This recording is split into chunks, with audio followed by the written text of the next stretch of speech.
जय श्री राम। मैं दोस्तों आज एक नेता के चेहरे से नकाब हटाने के लिए आया, और ऐसे नेता के जो झूठ फरेब छोटी मानसिकता से राजनीति करते, क्योंकि मैंने समझा कि जनता को अवगत कराना भी हमारा कर्तव्य है। जनता हमारे लिए देवतुल्य भगवान स्वरूप है, और जो लोग उसको भ्रमित करते हैं, गुमराह करते हैं, झूठे वादे करते हैं, जिनकी बातों में फरेब दिखाई देता है, ऐसे लोगों को उनका चरित्र जनता के बीच रखना मेरा मानना है कि वो जरूरी है। आपने जैसे देखा कि घटिया मानसिकता वाला मौलाना सरेआम उनकी धर्म पत्नी पर अभद्र टिप्पणी करता है, शर्मनाक टिप्पणी करता है, जो बड़ी निंदनीय है और जो मन को दुखाती है। क्योंकि हमारे पास दौलत नहीं होती है, हमारे बहन बेटियों का सम्मान ही हमारे लिए सर्वोपरि होता है। लेकिन मैं अचंभित हूं उस नेता से जो मेरे मामा भी लगते हैं। मैं उन्हें कहना चाहता हूं कि आप तो अपने आप को अखिलेश यादव जी के बहुत करीबी बताते हैं, आप तो थकते नहीं हैं, हर मंच पर आप बिना व्यर्थ के ऊर्जा व्यय करते हैं, कहते हैं कि मैं तो उनका करीबी हूं। लेकिन आपकी जुबान कहां सिल गई? आपकी जुबान पर ताला क्यों लगा? अगर आप इतने करीबी हैं, अगर आप अपना इतना प्रचार करते हैं कि मैं पूर्व मुख्यमंत्री का करीबी हूं, लेकिन आपके मुंह में आज दही जमी है और केवल आपकी, पूरी पार्टी आपकी ऐसी है श्रीमान, तो ये सवाल भी उठता है कि आप कहां गायब हैं, किस बिल में घुस गए आप? या मौलाना के आवाज ने आपकी राजनीति की रीढ़ की हड्डी तोड़ दी है, जिसने कहा है अगर वो हिंदू होता या किसी जातिवाद से दूसरी से होता तो आप उस पर आग उगलने लगते। लेकिन आज आप बेशर्मों की तरह बिल्कुल चुप बैठे हैं। सपा नेताजी, मैं आपसे ही पूछ रहा हूं कि मामा जी, क्या शर्म आपने बिल्कुल बेच के खा गए? आपकी तुष्टीकरण की राजनीति और आपकी वोट बैंक का हिस्सा है, इसलिए आप चुप हैं। अगर आपकी वोट बैंक का हिस्सा ना होता तो आप अब तक न जाने क्या ड्रामा करने लगते। आप लोगों को शर्म नहीं आती? तुष्टीकरण की राजनीति और तुष्टीकरण की आपकी नींद इतनी गहरी हो गई कि आप उससे जाग नहीं पा रहे। ये सत्ता की लोलुपता अब किसी काम आने वाली नहीं, क्योंकि जनता आपके असली चेहरे को देख रही है। सही बात, आपके घर में अपनी परिवार की मातृशक्ति के अपमान पर बोलना आपके बस की नहीं है, तो आपसे जनता कैसे उम्मीद लगा सकती है? और आप किस आधार पर जनता के बीच जाकर के बोलते हैं कि हमारी सरकार आ रही है, जब आप अपने परिवार की मातृशक्ति का सम्मान नहीं बचा पा रहे हैं, उस पर बोल नहीं पा रहे हैं, तो जनता की जो बहन बेटियां हैं उनके सम्मान की रक्षा क्या आप खाक करेंगे? आप जैसे लोगों को बेशरम, बेहया, बुज़दिल कहा जाता है, नेता तो नहीं कहा जाता होगा। यह बात कुछ और है, आप भूल जाते हैं, मैं आपको याद दिला देता हूं, शायद आपके याद ना हो। अखिलेश यादव जी ने काफी समय से आपको इग्नोर कर रखा है। कई बार आपको शायद लगा होगा कि आपको अपमानित भी किया गया है। अब आपके उस प्रतिशोध और आप उनके परिवार का जो आज अपमान हुआ है,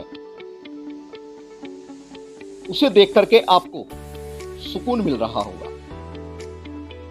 ऐसा है या नहीं? जवाब दें। अब मैं घटनाएं बता देता हूं, शायद आपको याद ना होगी। आपका टिकट काट करके मेरठ लोकसभा में, पहली बात तो आपको टिकट दे नहीं रहे थे, मना कर दिया था, लेकिन फिर आपने वो टिकट हासिल कर लिया, और जैसे ही आप मेरठ पहुंचे, पर्चा भरा, पता चला कि किसी दूसरे का हो गया है। नंबर एक ये बात थी। दूसरा, जब आपका 2022 का ही चुनाव चल रहा था और आपके मुखिया आपका प्रचार करने के लिए आए थे, जयंत चौधरी जी और दोनों, उस समय सपा का और रालोद का गठबंधन था शायद, तो आप गिड़गिड़ाते रहे, हाथ मार पकड़ते रहे, पैर पकड़ने को तैयार रहे, रोते रहे, बिलखते रहे, गिड़गिड़ाते रहे, लेकिन आपको अपनी गाड़ी में नहीं चढ़ाया, मना कर दिया साहब। नंबर 2, अब तीसरी बात, बागपत के एक कार्यक्रम में आप उनके साथ सेल्फी लेना चाहते थे, लेकिन जब आपने अपना मोबाइल निकाला तो आपके हाथ को ऐसे झटक दिया और दूसरे कार्यकर्ताओं के साथ, दूसरे लोगों के साथ जो मंच पर थे, उन नेताओं के साथ उन्होंने सेल्फी ली। एक वीडियो मैं देख रहा था, उसमें आप अखिलेश यादव जी के बिल्कुल बराबर में, अखिलेश यादव जी इसलिए बैठते क्योंकि उस पर तौलिया लगा हुआ था, और उसके बराबर में आप बैठ गए।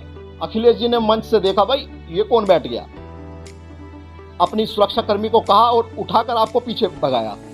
फिर बात आती है कि जब मुलायम सिंह यादव जी का जब निधन हो गया, उनकी अस्थि विसर्जन को आप हरिद्वार गए थे आप भी, और उनके परिवार के साथ आप किसी से सामने से ऊपर से फोटो खिंचवा रहे थे। वो वीडियो आप मेरे YouTube चैनल पर देख सकते हैं, मैंने डाली हुई है।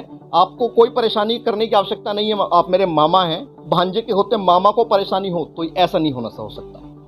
तो उस अस्थि विसर्जन में जब आप फोटो खिंचवाना चाहते थे परिवार के साथ, क्योंकि लोगों को आपको दिखाना पड़ता है कि आप अखिलेश यादव जी के कितने खास हैं, तो अखिलेश जी ने इस चीज को देख लिया शायद, और उन्होंने अपने सुरक्षा कर्मी को इशारा किया और उसने आपको पकड़कर एक कोने में दिया करके छोड़ा, याद है।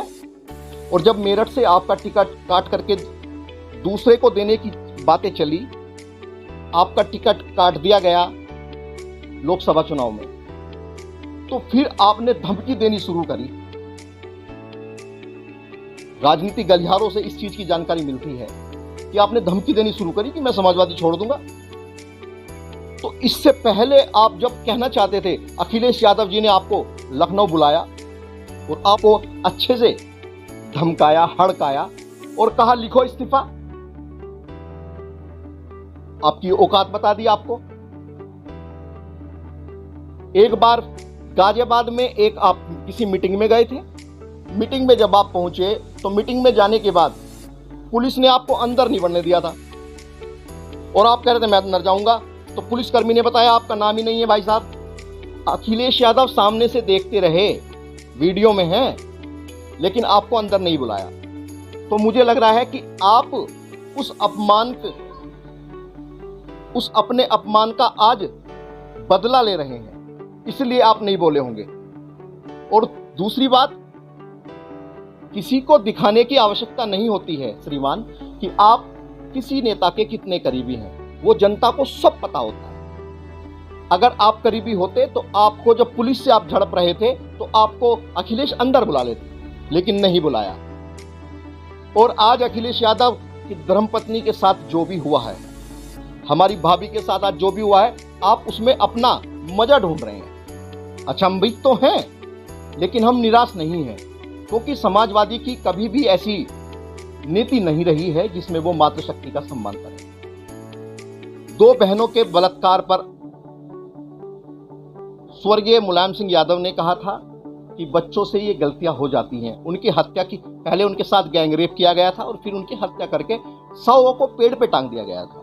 आज डिंपल जी के साथ है, इससे पहले जो बहन इकरा हसन है, कैराना से हैं, जिनके पिताजी ने, जब शासनकाल मुलायम सिंह यादव जी का था, तब गेस्ट हाउस कांड आपको शायद याद हो, तो समाजवादी के सभी गुंडों ने बसपा सुप्रीमो बहन मायावती जी,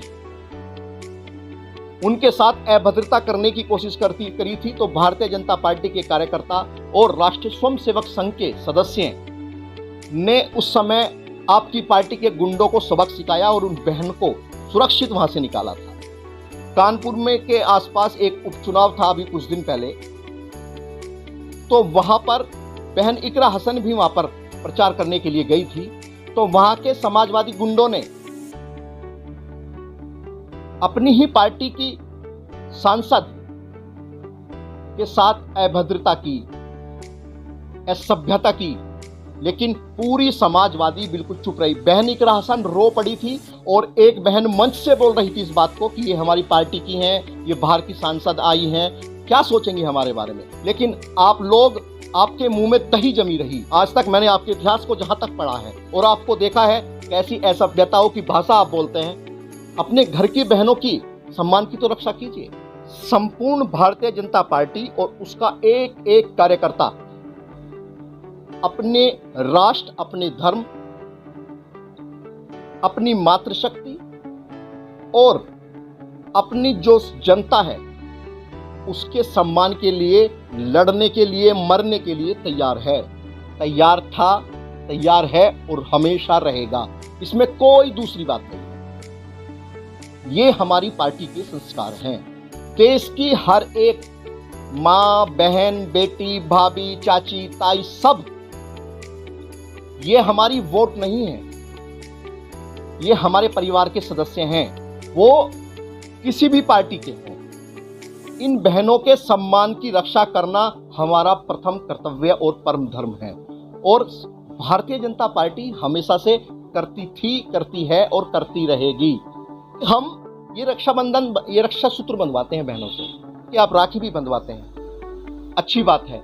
लेकिन अच्छी बात और जब होती श्रीमान, आप बहन डिंपल यादव के इकरार हसन के समर्थन में बोलते और जो गुंडों ने उनके साथ अभद्रता की उनके खिलाफ आप आवाज उठाते, ऐसे ही धरना देते, जो बिल्कुल बेकार भी होता है, बिल्कुल निठल्ला होता है, बिल्कुल बेकार, बिल्कुल गिरा हुआ होता है, वो भी अपने परिवार की बहन बेटियों के सम्मान के लिए तो लड़ता ही है।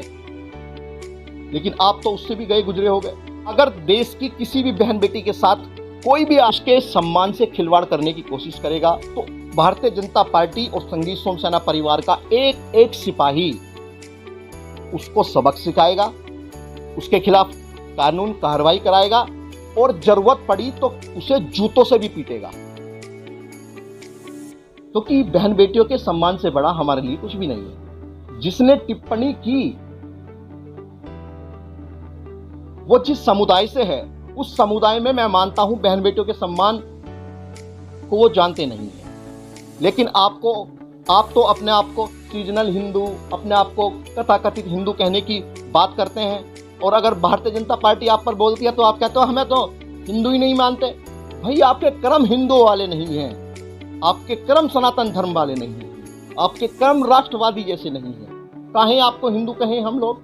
कैसे देश की जनता आप पर विश्वास करे? अभी आपने देखा होगा कि कई जगह, चाहे वो आगरा में हो, कई जगह ऐसी घटनाएं हुई हैं जिसमें समाजवादी के गुंडे ही छेड़छाड़ की घटनाओं को, गैंगरेप को अंजाम देते हैं। समाजवादी पार्टी अब समाजवादी पार्टी नहीं है, इसकी फुल फॉर्म सपा, सपा लिखते हैं ना, सपा नहीं है।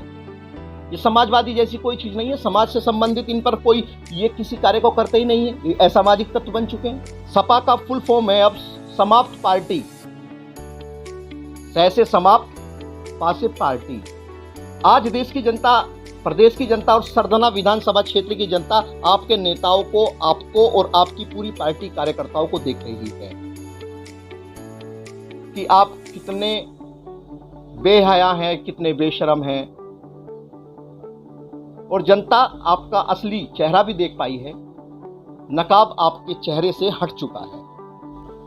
अब अगर आपके अंदर थोड़ी बहुत शर्म बची हो तो आप लोगों को अपने पदों से इस्तीफा दे देना चाहिए। और अगर ये भी नहीं कर सकते तो चुल्लू भर पानी आपके पास हो, उसमें डूब जाइए। जनता जवाब मांग रही है, आप जवाब दीजिए।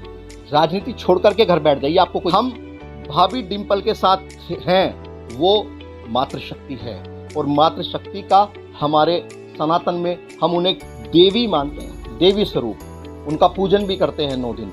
मैं आपको इसलिए बता रहा हूं क्योंकि आप तथाकथित और सीजनल हिंदू हैं। आप केवल वोट बैंक के लिए हिंदू बन जाते हैं। पूरे प्रदेश की बहनों की निगाहें आप लोगों को देख रही है कि आप कैसे बहन बेटियों के अपमान पर चुप्पी साध करके बैठे हैं, अपना वोट बैंक ढूंढ रहे हैं। मैंने जो बिंदु बताए हैं श्रीमान माननीय सपा नेताजी, पूर्व मुख्यमंत्री जी के तथाकथित बहुत करीबी नेताजी, आपसे मैंने जो बिंदुओं पर आपको बताया है, आप उस पर जवाब दीजिए। संगीत सोम सेना परिवार की सदस्य की ओर से आपको चैलेंज दे रहा हूं इस चीज का। अगर आप इन पर नहीं बोल सकते तो आपको कहीं भी बोलने का अधिकार नहीं, आपको राजनीति करने का अधिकार नहीं है। जिसको जनता चुनती है उसके सम्मान की जिम्मेदारी भी उसी पर होती है। केवल भड़काऊ भाषण देना, केवल उल्टी सीधी बातें करना, केवल एक दूसरे को भिड़ाने की कोशिश करना, केवल हिंदू मुस्लिम की बात करना, हिंदू मुस्लिमों को भड़काना, ये इन चीज़ों से राजनीति नहीं चलेगी। अब ये नया उत्तर प्रदेश है और जो जवाब मांगता है। जय हिंद, जय भारत। मैं आपका छोटा भाई सचिन खटीक और संगीत सोम जी का सेवक। जय हिंद।